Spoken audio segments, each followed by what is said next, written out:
সারা দেশে নির্বাচনী প্রচারণায় ব্যস্ত সময় পার করছেন বিভিন্ন দলের প্রার্থীরা। ভোটারদের দ্বারে দ্বারে ছুটছেন, তারা দিচ্ছেন উন্নয়নের প্রতিশ্রুতি।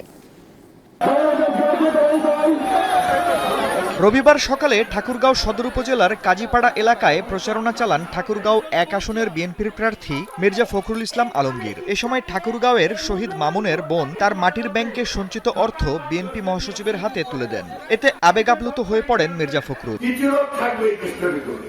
কিন্তু আমি মনে করি না এইবারকার নির্বাচন কেউ বন্ধ করতে পারবে। পাহারা রাখবেন যেন ভোটের সেন্টারে কেউ গোলমাল না করে।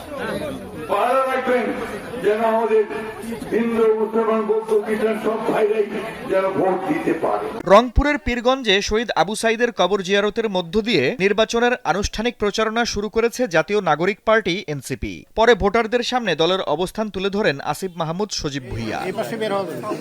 চট্টগ্রাম ৯ আসনের জামায়াতের প্রার্থী ডাক্তার AKM ফজলুল হক নিজ আসনের বিভিন্ন এলাকায় গণসংযোগ করেছেন। এ সময় দাড়িপাল্লা মার্কায় ও হ্যাঁ ভোট চান তিনি। ফরিদপুর ৩ আসনে ধানের শীষের প্রার্থী চৌধুরী নায়াব ইউসুফ সদর উপজেলার গুচ্ছগ্রাম, তুলাগ্রাম, তাম্বুলখানা সহ বিভিন্ন গ্রামে প্রচারণা চালিয়েছেন। এদিন জামায়াতের প্রার্থী অধ্যাপক আব্দুত তাওয়াব প্রচারণা চালান গেরদা ইউনিয়নের বিভিন্ন এলাকায়। রবিবার বিকেলে ভোলা সদর উপজেলার উত্তর দিঘলদি ইউনিয়নের ঘুইঙ্গারহাট মাধ্যমিক বিদ্যালয় মাঠে নির্বাচনী সমাবেশ করেন ভোলা ১ আসনের বিএনপি জোটের প্রার্থী BJP chairman barrister Andalib Rahman Partha. Comilla ৪ Debidwar আসনে জামায়াতের নেতৃত্বাধীন ১১ দলীয় জোটের প্রার্থী এনসিপির মুখ্য সংগঠক হাসনাত আবদুল্লাহ শাপলাকলি প্রতীক ও গণভোটে হ্যাঁর পক্ষে ভোট চেয়ে গণমিছিল করেন।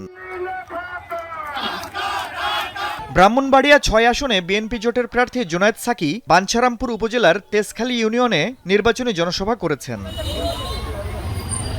রাজশাহী ২ আসনে বিএনপির প্রার্থী মিজানুর রহমান মিনু মহানগরীর ৪ নম্বর ওয়ার্ডের কেশবপুর পুলিশ লাইন ভেড়িপাড়ার মোড় এলাকায় গণসংযোগ ও লিফলেট বিতরণ করেন। বিকেলে মহানগরীর বর্ণালী, কাদিরগঞ্জ সহ আশপাশের এলাকায় লিফলেট বিতরণ ও গণসংযোগ করেন রাজশাহী ২ আসনের জামায়াতের প্রার্থী ডাক্তার মোহাম্মদ জাহাঙ্গীর হোসেন।